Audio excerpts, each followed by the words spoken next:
peretasan Lebanon dan Israel, kubawa nama Garuda. Mencoba ciptakan perdamaian di negeri penuh sengketa. Bravo! Garuda! Kutinggalkan manusia-manusia tercinta di tanah air. Demi kilau merah putih di negeri bertanah gersang. Sejak awal sejarah umat manusia, perang tidaklah terhindarkan. Perang Dunia Kedua telah mencatat lebih dari 62 juta korban. Untuk mencegah perang yang lebih besar yang dapat memusnahkan umat manusia, Perserikatan Bangsa-Bangsa kemudian didirikan. Pada 24 Oktober 1945, Indonesia menjadi anggota ke-60 PBB. Pada 28 September 1950, tahun 1957, Indonesia mengirimkan kontingen penjaga perdamaian pertama ke Mesir.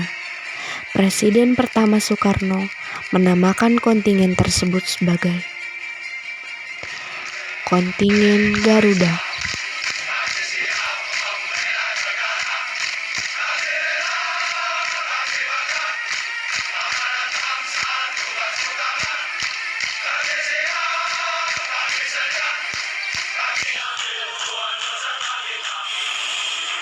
Misi Garuda disingkat KONGA atau Pasukan Garuda adalah pasukan tentara nasional Indonesia yang ditugaskan sebagai pasukan perdamaian di negara lain. Latar belakang. Dalam rangka ikut mewujudkan perdamaian dunia dan keamanan internasional, Indonesia turut serta mengirim pasukannya sebagai bagian dari pasukan penjaga perdamaian PBB sejak 1957. Misi Garuda, jalannya peristiwa.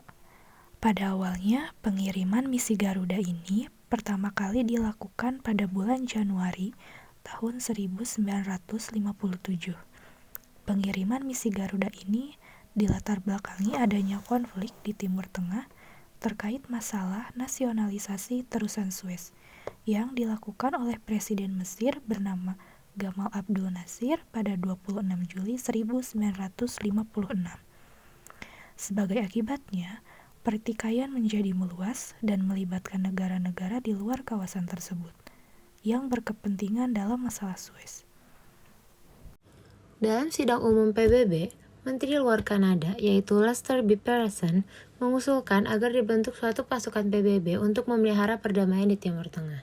Pada akhirnya, usul ini pun disetujui pada saat sidang. Lalu, pada tanggal 5 November 1956, Sekjen PBB akhirnya membentuk sebuah komando PBB dengan nama United Nations Emergency Forces atau bisa disingkat menjadi UNEF. Dan akhirnya pada tanggal 8 November, Indonesia pun menyatakan kesediaannya untuk turut serta menyumbangkan pasukannya dalam UNEF. 8 Desember 1956 dibentuk sebuah pasukan yang berkuatan 1 detasemen atau 550 orang yang terdiri dari kesatuan-kesatuan teritorium 4 di Ponorogo dan teritorium 5 Brawijaya. Kontingen Indonesia untuk UNEF yang diberi nama Pasukan Garuda ini diberangkatkan ke Timur Tengah pada bulan Januari 1957. Misi Garuda, Indonesia sudah cukup banyak pengiriman kontingen Garuda atau disebut dengan KONGA ke luar negeri. Sampai tahun 2014 Indonesia telah mengirimkan kontingen Garudanya sampai dengan kontingen Garuda yang ke-23. Peran Indonesia dalam misi Garuda. Selain itu, didirikan Indonesian Peace Security Center atau IPSCC, Pusat Perdamaian dan Keamanan Indonesia pada tahun 2012, yang di dalamnya terdapat unit yang mengelola kesiapan pasukan yang akan dikirim untuk menjaga perdamaian dunia atau Standby Force.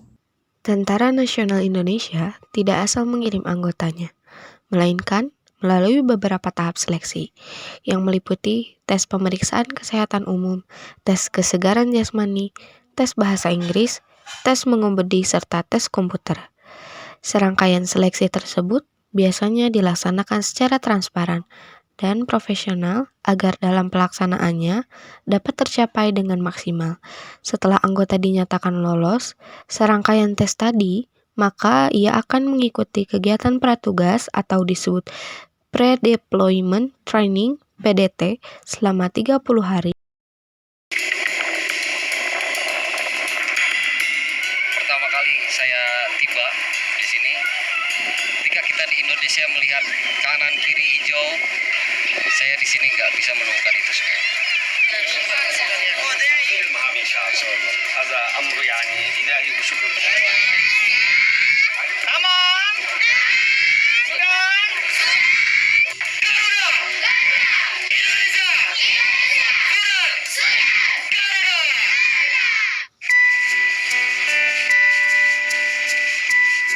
Tapi memang ketika kita menjalani hari pertama memang berat, sangat-sangat panas. Dan ketika besok harinya kami langsung ditugaskan, kami diperintahkan untuk mengisi checkpoint. Saya hanya dikasih 1 ember air.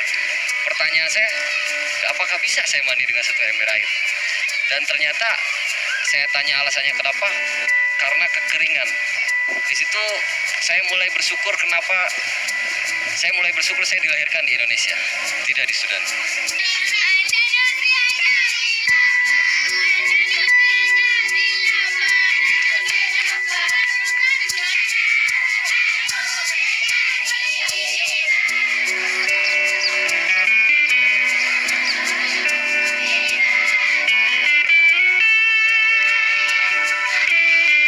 Saya melihat anak-anak kecil, mereka dengan senyum dan mereka menyambut kami dengan sangat riang gembira. Mereka Indonesia. Mereka sangat antusias untuk belajar bahasa Indonesia. Kenapa mereka masih bisa menghargai kita? Mungkin image Indonesia dan memang Indonesia yang dikenal ramah dan lain sebagainya, sehingga ketika melihat mereka rasa ingin berbagi itu tinggi.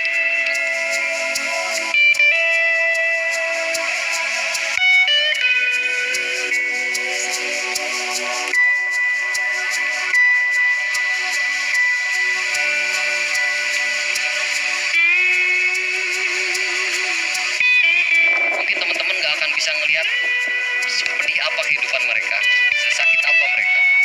Dari senyum mereka menutupi kesakitan mereka menutupi apa yang mereka rasakan itu dengan senyum manis mereka. Mustafa, inta hamam? Inta hamam? Belum. Dan ketika kita tahu dia kehidupannya seperti apa, teman-teman bakal lebih bersyukur lagi tinggal di Indonesia.